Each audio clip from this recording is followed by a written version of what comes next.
When the Sabbath was over, Mary Magdalene and Mary the mother of James and Salome bought spices so they might go and anoint Jesus. And very early on the first day of the week, when the sun had risen, they went to the tomb.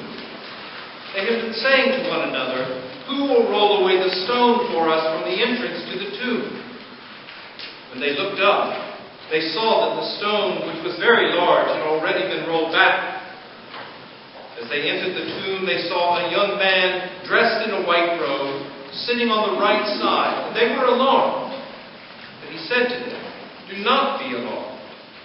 You are looking for Jesus of Nazareth, who was crucified. He has been raised. He is not here. Look, there is the place they laid him. But go, tell his disciples and Peter that he is going ahead of you to Galilee. There you will see him, just as he told you." So they went out and fled from the tomb, for terror and amazement had seized them, and they said nothing to anyone, for they were afraid. The Gospel of the Lord. Praise you, Lord Christ.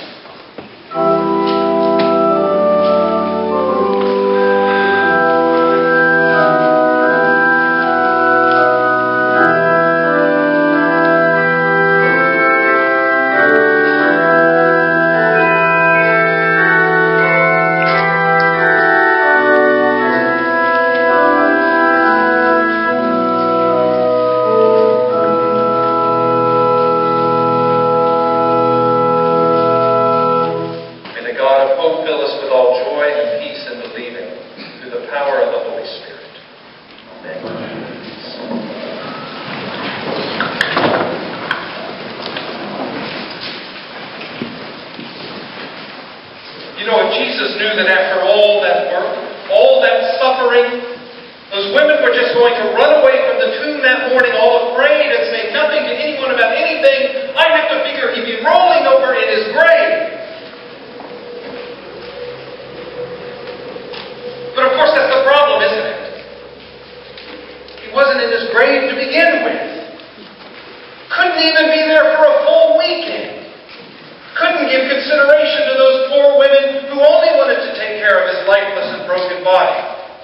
As Mark would tell him, Jesus was too hyperactive to even hang around to greet the women himself. He sent a spokesperson to take care of his personal appearances. No wonder the women were afraid. There was somebody inside of the tomb, somebody who was talking, somebody alive and awake. You don't expect somebody hanging around for a chat in some dead guy's tomb. Obviously, sometime along the way, these women told somebody about what they saw. Because they told somebody else, who told somebody else, who told somebody else, because finally, somebody told us.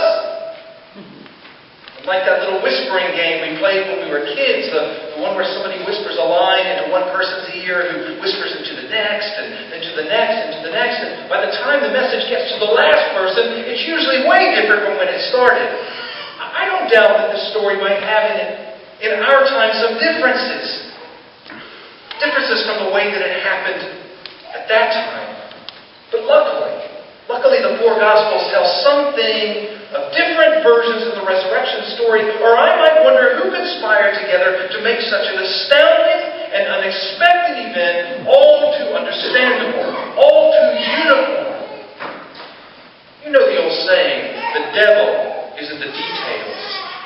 So I'm just trying the basics of an understanding of Easter morning.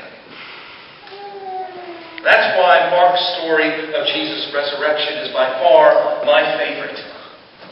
Why? Because the women were scared speechless. That's why.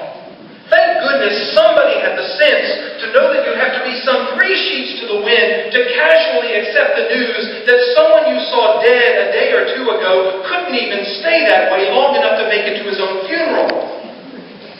I know I'm making some light of it now, but frankly, it's because it's so darn serious. The reason we gather on Easter Sunday as church is not because the weather has turned nice, or that spring has returned, or to have some kind of family reunion. It's to say that Jesus rose from the dead. And because he rose from the dead, we live in the hope that this life, with all its pains and trials, is not the end of our